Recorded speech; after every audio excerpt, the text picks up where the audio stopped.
Hello, everyone. I'm Felicia Zhang, and you're listening to Scrubbed In, a health podcast that tunes into the background and stories of healthcare workers from various fields, explores pre-med life, and discuss the past, present, and future of medicine. Scrub in with us to get your daily dose of insight and knowledge. Hello, everyone. Welcome to Scrubbed In. I'm Felicia, your host, and today we are with a special guest, Professor and Family Medicine Doctor, Dr. Paul Gordon. Hello, Dr. Gordon. Hello. Could you please tell us a little bit about yourself? As you said in the introduction, I'm a family doc. I'm a professor. I really love my work and my teaching, and I love to bicycle and things like that. So ask me more questions. So, what exactly got you into medicine? Like, why did you want to do family medicine?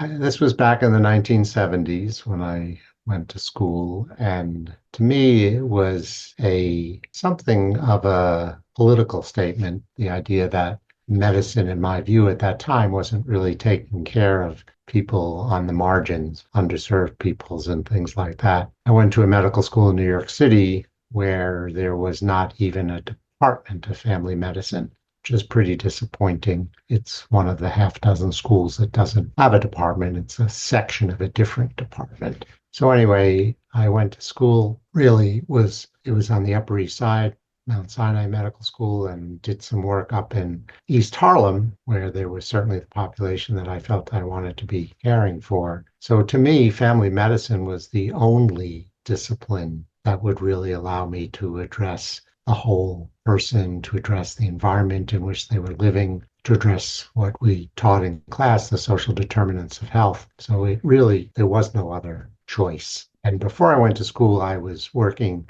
what was then called VISTA, Volunteers in Service to America, kind of the equivalent of the current AmeriCorps, the Domestic Peace Corps. I was doing community organizing on the Lower West Side of Manhattan. And again, working with people who did not have access to care, whose health was deteriorating. And to me, access to care was a way to help ensure that their future might be better. So, what did you study in undergraduate, and why do you study it? And did you have plans to go to medical school when you were in your undergrad? When I went to undergrad, I very much had thoughts of becoming a doctor. I did sort of the standard stuff in the beginning with organic chemistry and physics and that sort of stuff. And that almost extinguished my interest in medicine as I didn't do very well in those courses. I actually created an independent concentration, which was available at the time when I was an undergrad in medical ethics. So I studied philosophy, religious studies, a little bit of biology, and certainly felt much more engaged. Yet I still didn't feel I was doing very well as an undergrad in the science classes. So I sort of dropped out of school. They called it a leave of absence, but basically I disappeared for a little over a year. And when I came back, I had a renewed sense of future, a renewed energy, and I did very well in my last year of school. Took a year off after that, like I mentioned, with community organizing, and then applied during that year off to medical school, and I was fortunate to get accepted. That's good. How would you say medical school back then is different from now? I'm not so sure how much different it is. The basic sciences that you study are very much the same. The clinical work we do is the same. The medical school here that I teach in, we have much earlier engagement with patients, as in the first day of school. That didn't happen when I was a student. We certainly try now to teach a lot more of the social determinants of health, things about race and racism and how it relates to medicine. So I think that aspect of school is very different. Yet the content of the basic sciences, of course, it's progressed. We didn't really learn much about immunology, and HIV was just discovered when I was a student. It was actually called HTLV. So certainly that part of the content improved and it changed a lot. Mhm. What are your hopes for medical school improving in the future?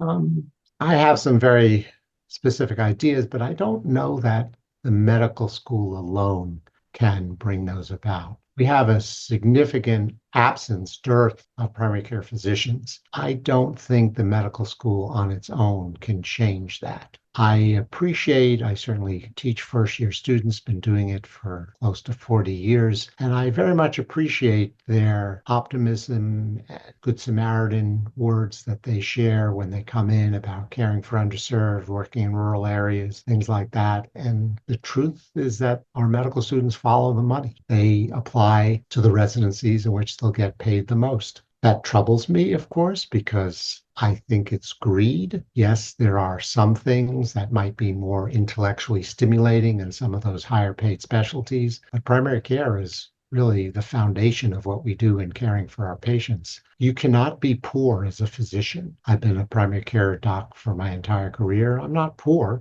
I'm not filthy rich, and I don't need to be filthy rich. And I'm sorry if that sounds a bit critical, but I am feeling rather critical of those that choose those high paid subspecialties. Yeah, I agree, especially now because money is just becoming such a big part of our society. Like most people are going after like neurosurgery and such. I mean, I went to a private medical school. Tuition was really high. Mhm, I had a National Service Corps scholarship. They mhm, paid for my entire medical school, room, board, books, travel. All I owed was to work in a federally designated underserved areas as a primary care physician, which is exactly what I wanted to do anyway. And I got paid a salary while I was doing my repayment time. So, yes, medical school is expensive, but there are very much available opportunities to pay for your school. Students tell me they don't want to make a commitment to primary care by taking that scholarship. On the other hand, they are making a commitment. It's called to subspecialty high paid care to pay off their loans. So I'm not particularly impressed when students tell me they're hesitant to make a commitment. mhm. What would you say was one of your most impactful moments in your career as a family medicine doctor? I think it would be hard to single a single moment out over nearly 40 years, but certainly some of the things I remember the best are birth and death. Helping pregnant mom bring her baby into the world is one of the most amazing things that I think any of us can do. And being at the bedside when one of your patients dies and being with their family is equally so. So the idea, that's the other thing, of course, with family medicine is that we do take care of the full life cycle from birth to death. And it's really special. How would you say it like changed your own personal philosophy, or like did it not change your philosophy at all? I think I've been challenged many times to change my philosophy, meaning, why don't you just become more normal, become more money directed, or they don't call it that, but yeah. And the role of private industry vis-a-vis insurance companies and now hedge fund managers coming into medicine and purchasing our practices is disgusting. They don't care about patients, they care about their stockholders and their return on the investment. That's not what I'm in medicine for. Fortunately, what it's worth, I'm older and toward the end of my career, and I don't have to deal with that as much. But it's pretty horrible. And unless we can get the private industry out of healthcare so that, as we talked about in class, healthcare is a right, not a privilege. Mhm. In our country now, healthcare is a privilege. And for those that have, they get more, and those that don't, they get less. I don't appreciate that. We need to have a single payer system, a Medicare for all system. I agree. What are your thoughts on medical students from America moving to other countries like Canada or England to get education and to work there, to get out of the corporate healthcare system of America? Are you suggesting that they train here and then move there, or they do everything there? I'm just wondering, like, if a student here feels like they're trapped by the system, what would you think would happen to America? If you're talking about a revolution, I'm not sure it would necessarily come to pass. It would be more like a drip and drab, little couple here, couple there. It wouldn't affect the system at all, but it might bring greater happiness to those people that choose that path. Many countries, including Mexico, have mandatory commitments like the one I did. Mine wasn't mandatory, mine was part of the scholarship. But if all of our students had to spend time in medically underserved areas, that could at least help some of our problem. Of course, it would lead to less than adequate or outstanding care for those patients, since it would be every couple of years there's a new doctor in town. That's not good. We need people to have a commitment to work there and find pleasure in been working there. What are your thoughts on the low acceptance rate of medical schools, but also like the doctor shortage around America? Yeah, good question. It's kind of complex because over the last 1 to 2 decades, medical schools have increased their class size substantially. And Mhm. just right here in Arizona, our medical school, the University of Arizona, Tucson, had been 80 students, and then 100, and now we're 120 students. Our Phoenix campus was just a clinical campus, so no additional students. And then they became a 4-year campus around 80. And now I believe they're also up to 120 or larger. There's schools in Florida. There are new schools all over the place. The bottleneck occurs at the level of residency training. There are not enough residency slots for all of the graduates of U.S. medical schools to get a position. And residency slots are funded by Medicare, CMS. So although medical schools have been able to expand, there's been minimal expansion in residency slots, and that's from the federal government's unwillingness to fund it. What would you think would happen to a medical student if they couldn't get into residency right after graduation? Well, we have experience here in Tucson, and they generally spend a year doing research, somehow trying to buff and improve their application file. And I don't know the numbers, but certainly a large number do get accepted the second and maybe even the third year. I think once you get to the fourth year of reapplying, the likelihood of acceptance falls off big time. And without doing a residency, you can't practice medicine. You need at least 1 year postgraduate training to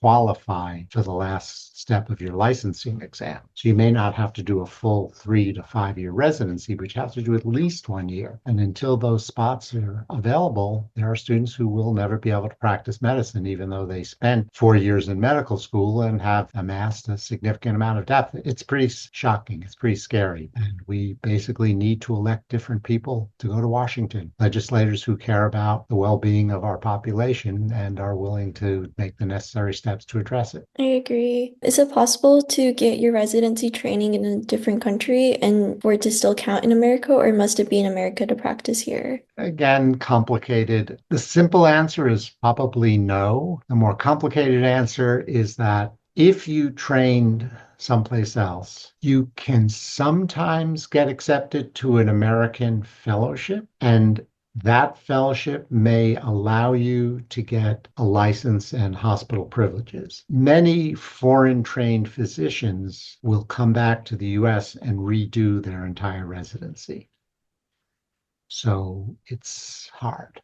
What's the difference between a fellowship and residency? So residency is the immediate postgraduate training, anywhere from 3 to 5 years, depending on the discipline. And then a fellowship is the further subspecialization. So someone may study internal medicine, but they need to do a fellowship to become a gastroenterologist or a cardiologist, something like that. And in surgery, you mentioned neurosurgery. Well, they do, I think, a 7-year residency, but then they may go on to do further fellowship training to specialize in a certain type of tumor. Orthopedics similarly will have fellowships afterwards focusing on hand and shoulder, things like that. So it's just further subspecialization. How would you say that experience was for you? Oh, it was amazing. Other than that, I was in Rochester, New York, and it was cold and snowy, but the training I got was outstanding, and it allowed me to come to Tucson and practice family medicine. And of course, the other thing that I think all of our residencies teach us now is that you have to become a self-directed learner. And even though you finish residency, your training and learning isn't ended. So much of what I do now, I did not learn in residency. You had to learn it afterwards. What would you say was one of your biggest lessons that you learned during your career? Systems are hard to change. Money is too important. Lobbyists who have the money, have the power. And our politics isn't a democracy. Our legislators do not represent their constituents. They represent the lobbyists who paid for them to get into office. What is a piece of advice you would like to offer other medical students, like future medical students? I think the most important thing is to identify something about which you're passionate. I get it that everyone volunteers and does all that kind of stuff, and that's great.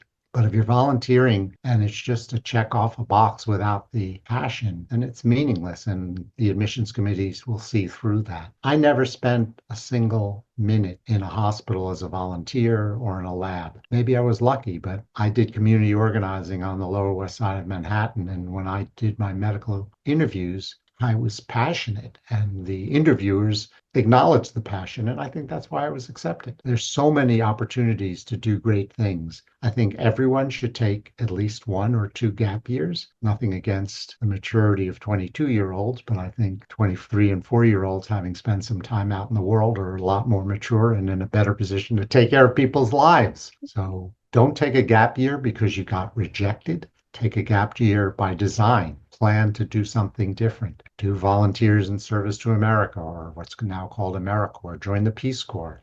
Do something that is going to let you learn a little bit more about the world, about people's lives, about the people that you're going to be caring for in the future. So I'm a very strong proponent of slowing down and learning. Yeah, I agree with that view. I feel like the world is really fast paced right now because we feel like we have to get everything done in our prime. Yeah, well, when does your prime end? A few days I'm going to be 70, and I still think I'm out there kicking and doing my work. So if a student is worried about taking 2 years delay when they're in their mid-20s, that's pretty short-sighted and really not based on any evidence.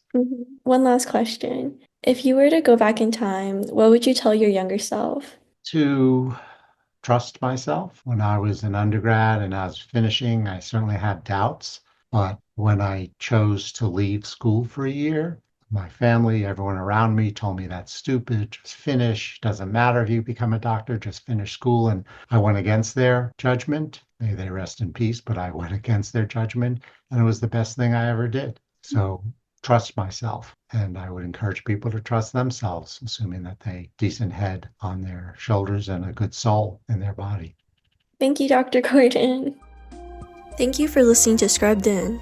If you learned or found anything to be interesting and valuable, join us for the next episode where we will be discussing life as a pre-med. I'm your host, Felicia, scrubbing out.